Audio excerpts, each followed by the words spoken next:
Oi gente, como é que vocês estão? Eu sou a Manuela e o vídeo de hoje são os meus lidos de julho. Aquele típico vídeo que a gente faz todo início de mês, contando sobre todas as nossas leituras do mês anterior. Eu amo muito fazer esse vídeo, eu espero muito que vocês gostem. No mês passado, meio que voltei com o meu ritmo de leitura normal e eu vou contar pra vocês todos os 10 livros que eu li no mês passado. Se você não conhecia o canal, seja muito bem-vindo, eu espero muito que você goste de mim e do meu conteúdo. E se você já é inscrito aqui, não deixe de curtir, de comentar, me conta aqui qual foi sua melhor leitura do mês de julho, eu vou adorar saber. E se por acaso você quiser comprar algum dos livros citados aqui, se você ficar interessado em lê-los, por favorzinho, não deixe de comprar no meu link da Amazon, que tá sempre aqui na descrição do vídeo. Não acrescento em nada na sua compra, mas me ajuda com uma pequena comissão que é super importante pra mim. E não só livros, mas se você quiser comprar absolutamente qualquer coisa, um esmalte, uma luminária, um perfume, qualquer coisa, por favorzinho, lembre dessa pobre alma e use o meu link.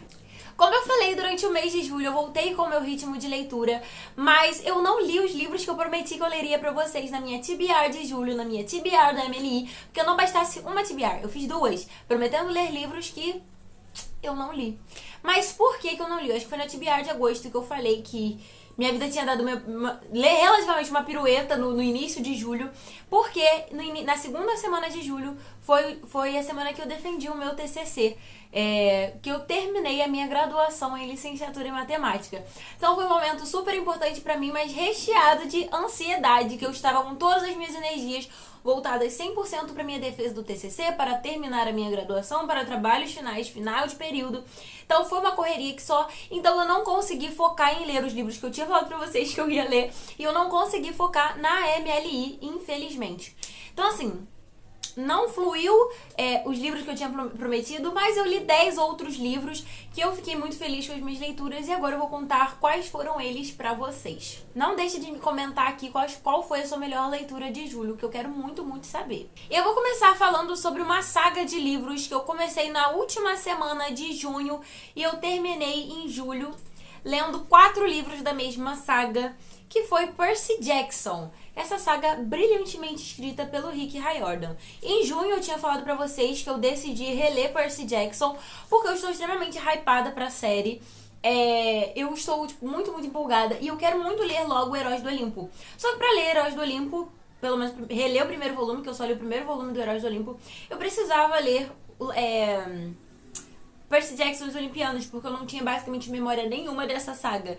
Enquanto eu fui lendo, eu fui percebendo que realmente eu não tinha memória nenhuma, porque eu fui me surpreendendo com as coisas que foram acontecendo aqui. Por mais que eu já tivesse lido toda essa saga há uns 2 anos atrás.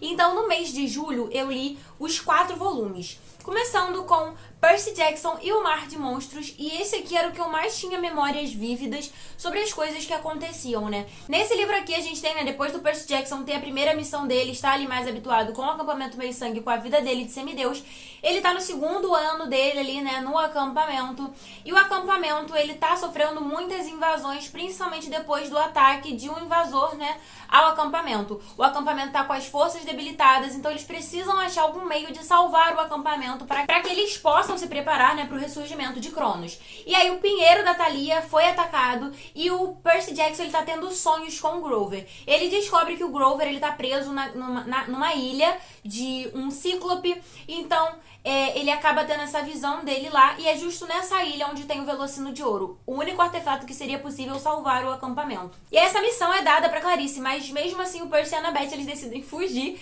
do acampamento pra fazer essa missão pra salvar o Grover. Então aqui a gente tem muitos momentos de Percabeth, porque eles estão sozinhos navegando o Mar de Monstros, tentando achar o Grover. A gente tem a Annabeth descobrindo qual é o defeito mortal dela através do Canto das Sereias, muitas aventuras perigosas, o Grover voltando para o acampamento, e a gente tem eles conseguindo retornar para o acampamento com o Velocino.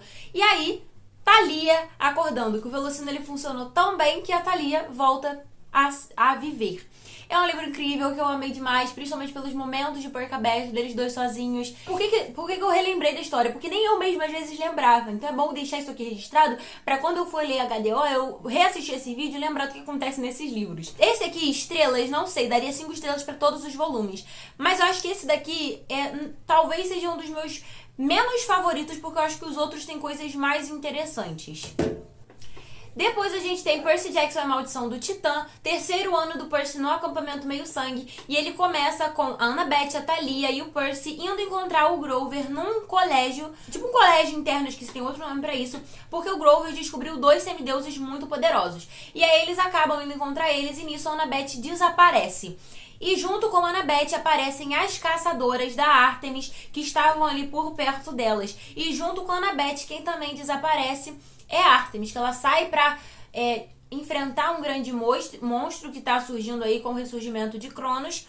E ela também desaparece. Então, quando eles vão pro acampamento, eles recebem uma outra missão de que 5 pessoas, incluindo semideuses e caçadoras, vão ter que sair numa missão para achar a grande deusa e também para sustentar a maldição do Titã. Esse Titã, a gente vai descobrir lá no final, não vou dar spoilers aqui, mas muito provavelmente todo mundo já sabe, que é uma maldição que a Annabeth está tendo que sustentar. E nessa missão vão 5 pessoas, incluindo o Percy escondido, mas ele acaba sendo uma dessas pessoas. Nós temos o Grover, a Thalia, a Zoe Doce Amarga e a Bianca D'Angelo, que é uma dessas semideusas que o Grover achou. A gente tem esses novos personagens, que é a Bianca D'Angelo e o Nico D'Angelo, maravilhosos, muitas coisas tristes e depressivas e coisas pra baixo acontecem nesse livro. Chorei, sim, eu chorei. Não vou dizer que não chorei, porque da outra vez que eu tinha lido esse livro eu não tinha sentido tanto. Eu acho que dessa vez eu li mais apegada aos personagens, já sabendo o que ia acontecer. E é que mesmo lembrando o que ia acontecer, ainda assim eu senti e fiquei triste. Mas é um livro muito gostosinho e eu amei demais ele. Mesmo que a Annabeth não apareça tão constantemente, porque ela é de longe a minha personagem favorita, ainda assim eu amei e fiquei triste ao mesmo tempo. 5 estrelas também. Depois era o que eu menos lembrava, que era a Batalha do Labirinto. Aqui o Percy, a Annabeth e o Grover e o Tyson vão ter que entrar no labirinto porque eles acreditam, porque o acampamento pode ser atacado por uma entrada que tem no labirinto. E a Annabeth e o Percy descobrem essa entrada e eles percebem que o Luke tá tentando achar essa entrada também, pra poder atacar o acampamento de dentro.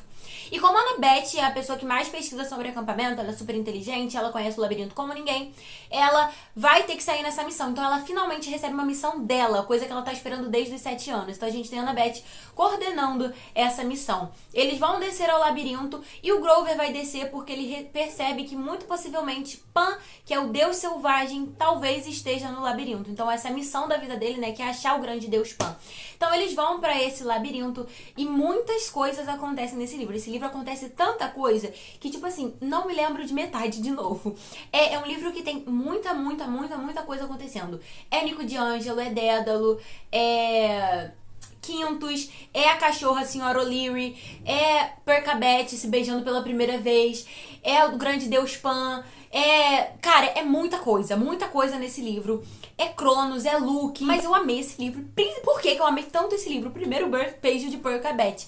E era o que eu lembrava. A gente tem o Percy percebendo que ele é muito mais poderoso do que ele achava que era.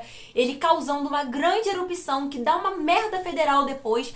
Mas assim, 5 estrelas, favoritadíssimo. Eu acho que esse aqui é um dos meus favoritos de todos. Porque ele assim, tu acha que deu merda? Vai lá e dá outra. Então assim, é muito bom. Eu fico impressionada que esse é um livro infanto-juvenil, mas que ele ainda é bom em qualquer idade que você leia. Porque nos meus 23 anos eu fiquei 100% fascinada, viciada na escrita do Riordan, nesses personagens, em tudo que ronda Percy Jackson. 5 estrelas também. E aí o último livro, que eu fiquei depressiva, triste, porque eu não queria me despedir desses personagens, mesmo sabendo que a gente tem mais 500 livros que eles meio que aparecem ali, mas eu me despedi do Percy como protagonista, né, como principal protagonista, vendo tudo sobre o ponto de vista dele, ele sendo esse personagem extremamente sarcástico, que não mede as consequências das coisas que acontecem na vida dele, que ele é birutinha da cabeça, mas eu amo esse garoto demais. Aqui a gente tem finalmente a grande profecia se cumprindo, o dia que acontece, né, os 16 anos do Percy, e é quando a grande profecia vai acontecer. A gente tem o Percy sendo trancado no mundo inferior, ele conseguindo fugir, o Nico ajudando, o Percy tentando reunir os deuses, percebendo que eles são uma família. A gente tem o grande titã Tifon, se eu não me engano, que os deuses estão lutando contra ele, fica tudo na mão dos semideuses, um bando de crianças tendo que literalmente salvar o mundo, cercos e mais cercos na cidade de Nova York paralisada no tempo, enquanto semideuses e monstros lutam incansavelmente, caçadoras, semideuses, um monte de gente caindo em batalha, a Clarice sendo uma grande cabeça dura que não vai pra batalha até que em último momento ela aparece. traição. Aqui a gente começa logo no início perdendo um campista muito importante, eu ficando triste e depressiva, por mais que eu lembrasse exatamente como ele morria, ainda assim eu fiquei muito triste. E assim, é muita coisa nesse livro aqui. É impressionante como o Riordan consegue fechar um ciclo muito bem, porque parece que vai ficar tudo muito corrido, mas ainda assim fica tudo muito bom e tudo muito fechadinho. E o final desse livro eu amo do fundo do meu coração, o Percy desistindo de uma coisa pela Annabeth, enquanto no livro anterior a Annabeth desistiu de uma coisa pelo Percy, e o quanto que eles dois eles são perfeitos. Aqui em A Batalha do Labirinto a gente tem também a presença da Rachel Elizabeth Dare, que eu particularmente não gostava dela porque eu ficava com ciúme. Porque eu me coloquei no lugar da Annabeth e eu ficava com ciúme, com raiva dela da interferindo no meu casal. Então aqui a gente tem um papel mais importante dela, a gente percebendo a missão dela de fato. Então, assim, 5 estrelas, favoritadíssimo. Eu acho que esse é o meu segundo favorito depois da Batalha do Labirinto. E eu amo muito tudo que cerca Percy Jackson de verdade. Eu quero, inclusive, fazer um vídeo específico sobre toda essa saga de novo, falando tudo que eu já falei aqui, sim, senhores. Porque, assim, pessoas que acham que já passou do hype de Percy Jackson, cara, não passou. Não passou. Se tu tem 20 e poucos anos e ainda não leu Percy Jackson na sua vida, cara, o que você tá fazendo, sabe? Vai ler, porque é um livro muito, muito, muito bom, que fala sobre amizade, sobre família, sobre Deus e sobre a importância de ser um rebelde numa causa. Então, assim, cara, 5 estrelas, favoritadíssimo. E eu aproveitei e li também Arquivos dos Semideuses, porque a gente tem também livros que intercalam, né, as sagas. A gente tem essa primeira saga, e aí depois vem Arquivos dos Semideuses, e aí depois vem a segunda saga, que é a qual eu tô lendo agora. E no Arquivos dos Semideuses a gente tem muitas coisas maravilhosas de Porcabete. No Arquivos de Semideuses, eu nunca tinha lido, né, foi a minha primeira vez, porque todos esses aqui foram releitura, esse não, porque eu basicamente não sabia da existência dele. E a gente tem 3 ou 4 contos, se eu não me engano. Minha memória é um verdadeiro lixo. Um lixo. Eu não lembro qual que eram todos os contos, mas eu sei que a gente tem um outro conto com... A gente tem o Percy ajudando a Clarice, a gente tem o primeiro conto, eu não vou lembrar, e tem também um conto com o protagonista dos Filhos dos Três Grandes, que é a Thalia, o Percy e o Nico. E eu achei que era isso que faltava em algum momento, sabe? Uma história envolvendo os Filhos dos Três Grandes, os semideuses mais poderosos. Então a gente finalmente tem um conto, né, que é qual finaliza esse Arquivos dos Semideuses. Tem também aqui entrevistas com personagens do acampamento. A gente tem entrevista com os Stoll, a gente tem entrevista com o Grover, a gente tem entrevista com a Annabeth. E a Annabeth é simplesmente maravilhosa, a entrevista dela, ela falando do Cabeça de Alga, e eu amo muito eles. Que é quando eles de fato percebem. Ah, detalhe importante, é que no último livro a gente tem o primeiro beijo dele oficial, né? Que é a cena mais linda de todas, que é o pessoal jogando eles no rio. E aí o Percy falando assim, meus amigos jogaram a gente no rio rindo, mas eu que ri por último, porque eu, como um filho de Poseidon, posso respirar embaixo d'água. Então ele cria uma bolha entre ele e a Annabeth pra eles se beijarem e viverem felizes. Não posso esperar pela série. Mal posso esperar, cara. Não, mal posso... A Lia, Lia, alguma coisa, que é a menina que vai interpretar a Annabeth, ela é 100% a personalidade da Annabeth. A carinha dela é 100% a personalidade da Annabeth. Então, assim... Ai, tô muito empolgada. E aí, Arquivos de Semideuses, entrevistas, contos, e eu gostei bastante. Mais das entrevistas, de fato, do que dos contos. O que eu mais gostei foi o último conto, envolvendo os Filhos dos Três Grandes. Foi um livro mais curtinho, então não sei se eu daria nota. E aí... acabamos as minhas leituras envolvendo o Percy Jackson. E agora eu vou falar sobre as outras leituras que eu fiz, tirando a minha obsessão por essa saga, que é maravilhosa demais. Então aqui a gente já tem 6 livros que eu li durante o mês de julho, e foi basicamente mais da metade das minhas leituras do mês passado foram envolvendo Percy Jackson, porque eu fiquei 100% obcecada por isso. Além desses 6 livros, eu li também Sons da Fala, um conto da Octavia Butler, que é um mundo distópico, onde a gente tem um vírus assolando o mundo, né? E as pessoas, elas não sabem mais se comunicar verbalmente. Elas não sabem mais falar, então elas fazem esses sons de fala. E eu acho que esse livro, talvez, ele não existisse se as pessoas levassem a sério aprender a se comunicar em linguagem de sinais. As pessoas facilmente conseguiriam continuar se comunicando, mesmo que perdessem a possibilidade de falar por conta desse vírus, porque as pessoas levariam a sério aprender a linguagem de sinais. É um conto muito bom, que acho que, em certo modo, acaba criticando isso também, pelo menos eu entendi dessa forma, porque, por exemplo, a Libras é o segundo idioma do Brasil. Muito menos da metade, acho que menos de 25% das pessoas no Brasil não falam em Libras. não conseguem se comunicar em Libras. Então, assim, se as pessoas aprendessem linguagem de sinais, não falar não seria um problema. Mas aqui a gente tem essa sociedade distópica, onde as pessoas não conseguem mais falar, onde as pessoas brigam por qualquer coisa porque acredita-se que eles não conseguirem se comunicar acabou meio que tornando eles meio selvagens. E eu achei que a finalização desse conto é incrível. Incrível demais. A Octavia, ela simplesmente é fenomenal. Eu quero cada vez mais ler outras obras dela, porque além desses Sons de Fala, né, que foi esse conto, eu só li Kindred. E, inclusive, esse conto eu só soube da existência dele graças a Patrícia, que é drama.books no Instagram, que ela postou que ela ia ler ele pra MLI. E aí eu não conhecia, viu? Octavia Butler, fui procurar, já peguei o e-book e engoli em uma manhã. Porque é bem curtinho, mas ele tem toda uma mensagem por trás e é muito interessante. A forma que a Octavia constrói narrativas muito curtas e muito boas é simplesmente impressionante. Aí depois eu li Face Volume 2, chegou aqui pelo grupo editorial Record, e ele eu tinha colocado pra ler na MLI. E de um total de, sei lá, 8 livros que eu coloquei pra ler na MLI, eu li só 2. Incluindo esse. E aí eu li esse aqui. E esse aqui, ele deixa a trama um pouquinho mais interessante. O primeiro, ele é realmente muito, muito, muito introdutório. E aqui a gente vai conhecer um pouco mais sobre a potência do Senji Takayama, que é esse protagonista aqui. Que é esse esgrimista que esgrime muito, muito, muito bem a nível profissional. E ele enfrentando toda essa pressão que as pessoas colocam nele. O nosso protagonista, que é o Nicholas, ele querendo se provar, ele provocando o Senji Takayama. Não é um romance, não entregou romance até agora, mas toda a competição de esgrima deles pra saber quem que vai entrar pra equipe do colégio, que é o King's Hall, eu achei bem interessante e eu espero que os outros volumes me entreguem um romance que me prometeram nesse livro. Já chegou o 4º volume aqui, inclusive eu fiz unboxing e mostrei ele pra vocês. Se você não viu, vou deixar linkado aqui pra vocês irem lá ver. E eu quero que o 3º volume chegue logo. Eu pedi pro grupo editorial Record, porque eu não recebi ele. E eu espero que o 3º volume chegue logo pra eu poder dar continuidade a essa leitura. Esse ano eles vão lançar o 5º volume, então, ansioso. Depois eu finalmente terminei, ainda estou aqui, um livro que eu estava lendo desde junho, porque eu peguei pra ler ele, eu estava com vontade de ler, mas eu acho que em maio e junho eu li muitos romances particularmente bons e que eu gostei demais da conta. Só que logo que eu comecei a ler esse livro, eu não sei se eu já não estava mais na vibe do romance ou se foi aqui que eu me distanciei da vibe do romance. Aqui a gente acompanha a Tessa e o Skylar, é um casal que se conhece num cinema, quando ela vai ver um filme que tá em francês e ela não sabe francês, e aí o Skylar senta do lado dela pra traduzir o filme pra ela, e isso faz com que ela fique meio obcecada por ele. Eles se conhecem, se apaixonam durante um verão, só que logo no início aqui a gente acompanha um acidente de carro em que o Skylar acabou falecendo.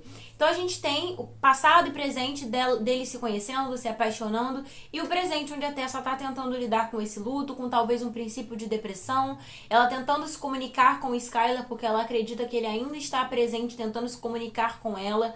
Só que a forma como essa comunicação foi tratada, se foi pro lado religioso ou não achei que ficou muito explícita aqui. E se foi pro lado religioso, eu não sei se eu achei muito bem trabalhada.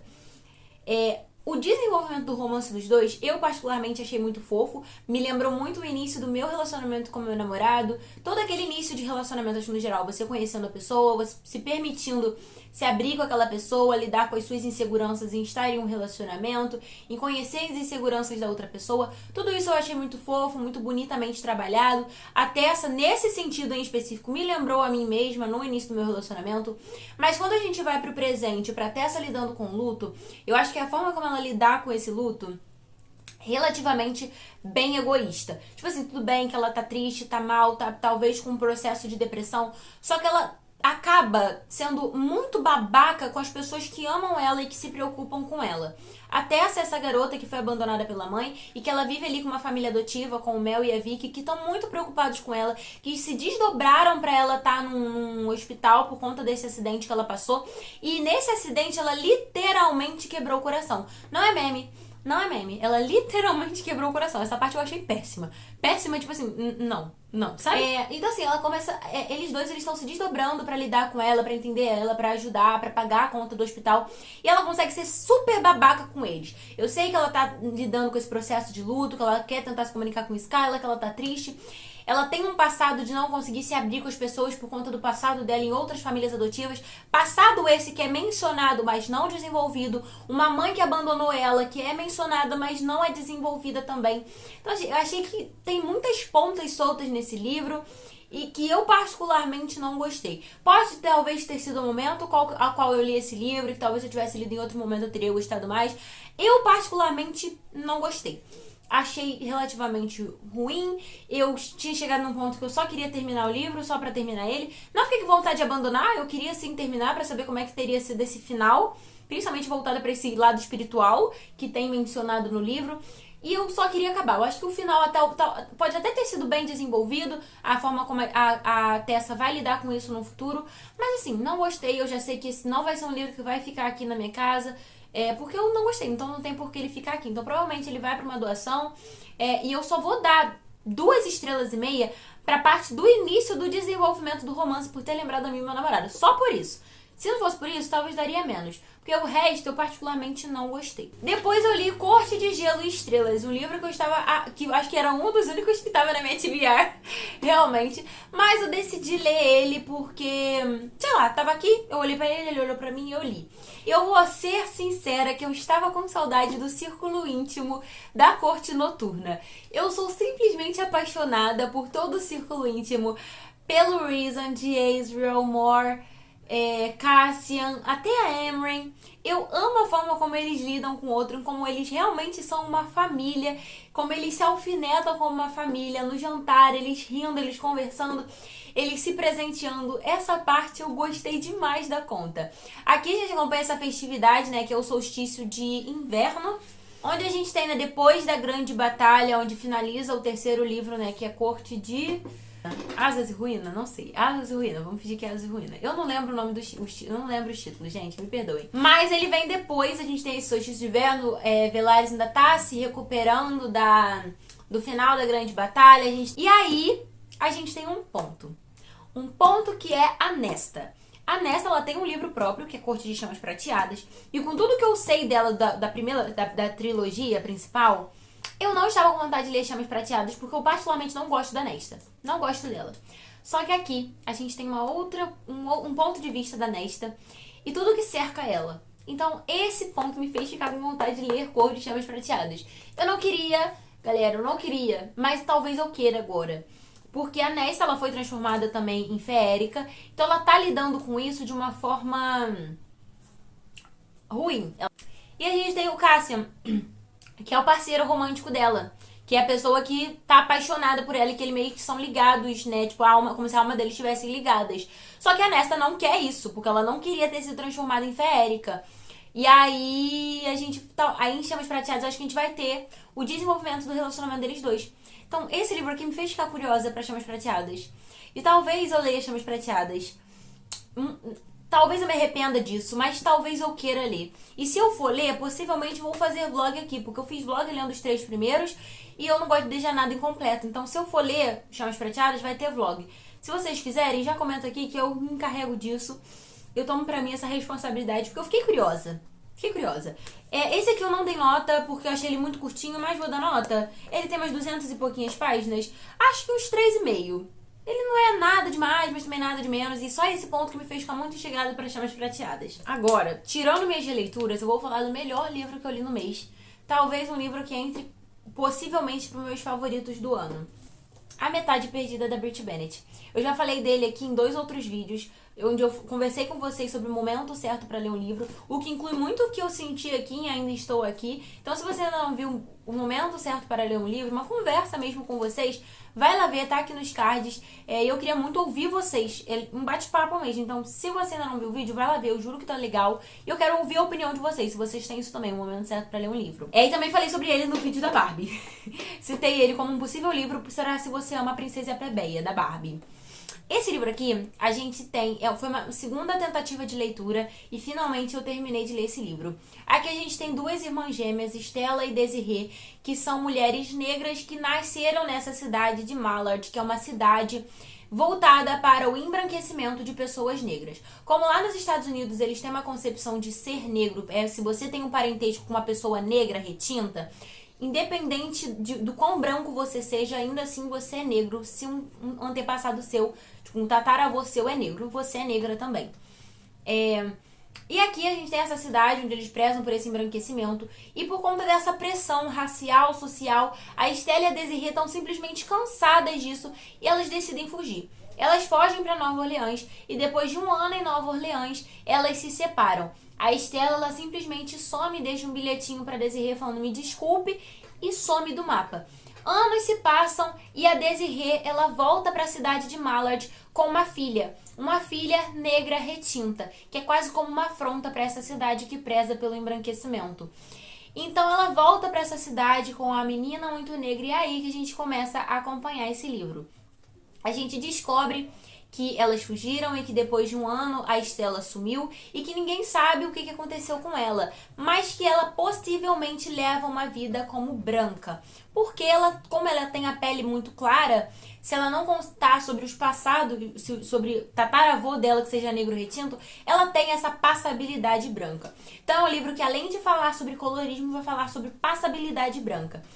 Só que esse é um livro, para além disso, ele fala sobre questões de gênero, ele tem protagonistas LGBTQIA+, e ele é quase um livro geracional. A gente tem não só a Estela e a Desirê, em um certo ponto, né? A gente acompanha meio que a cronologia da vida delas até um certo momento.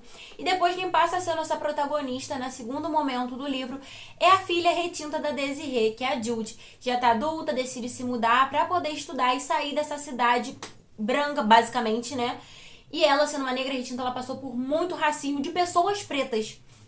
Então, assim, ela decide sair dessa cidade e a gente começa a acompanhar a Jude. A Jude depois acaba conhecendo, sem querer, a filha branca da Estela, que é a Kennedy. Então a gente, além de acompanhar a Estela e a Desirê, a gente acompanha a filha das duas. Essas primas que, sem saber que são primas, acabam tendo suas vidas cruzadas e descobrindo sobre esse passado das suas mães, que é a Jude e a Kennedy. É um livro que, assim, não é aquele livro com plot que você quer descobrir o que aconteceu com a Estela e que é isso que motiva você a continuar lendo o livro.